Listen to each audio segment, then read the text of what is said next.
Ontario's progressive Conservative government has pulled the plug on an expert panel to end violence against women that was established under the Liberals to provide strategic advice on policies.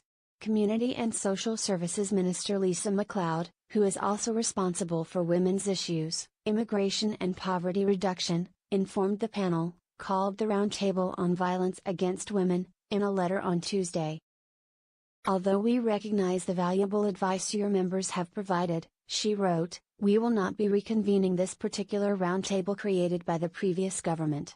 In the near future, however, I look forward to working with representatives across various sectors to advance the empowerment of women across the province and to address violence against women and human trafficking.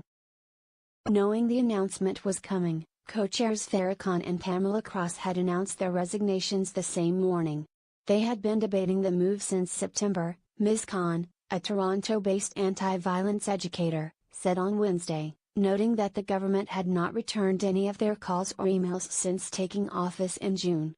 Nevertheless, she was disappointed and confused by the decision to scrap the roundtable.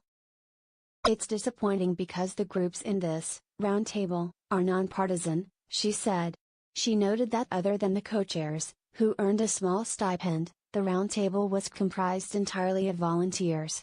These are largely grassroots folks who contributed a lot of their own time to assisting the previous government, and who are prepared to continue contributing that time, said Ms. Cross, who is a lawyer.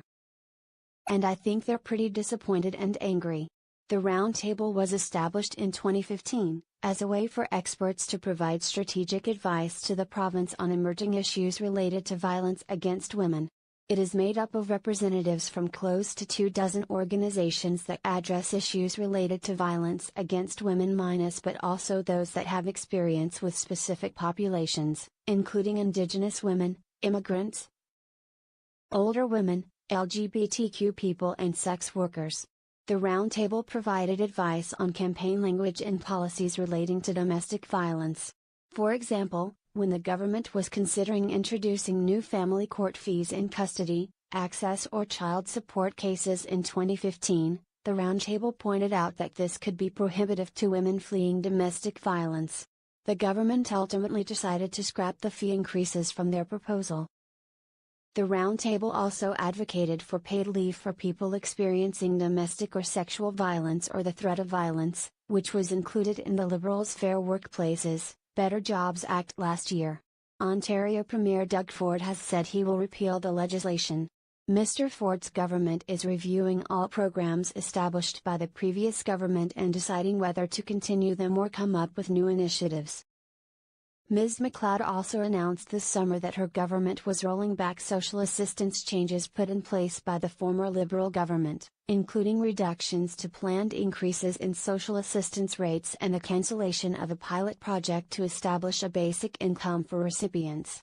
Ms. MacLeod's spokesman, Cal McClellan, said the minister has visited shelters across the province and reaffirmed her government's commitment to eradicating violence against women. He said Ms. MacLeod was unavailable for an interview on Wednesday as she was attending a federal provincial meeting for status of women ministers, where violence against women, and specifically violence against Indigenous women, was to be discussed. We will have more to say on this important issue in the months ahead, Mr. McClellan said.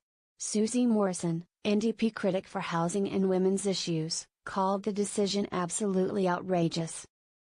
This is a really heartless move, she said. It's an incredibly significant lost opportunity here to address violence against women. Both Ms. Khan and Ms. Cross said that violence against women has reached a crisis state in Ontario. 50% of all femicides in Canada occurred in Ontario this year minus 53 women from January to August, and we know there's even more than that, Ms. Khan said. The death toll, Ms. Cross said, is just absolutely astonishing and shocking and should be horrifying to every person that lives in this province. We need a gendered violence strategy like we've never needed one before. And now we have a government that says it doesn't need to talk to the experts to know what it should be doing.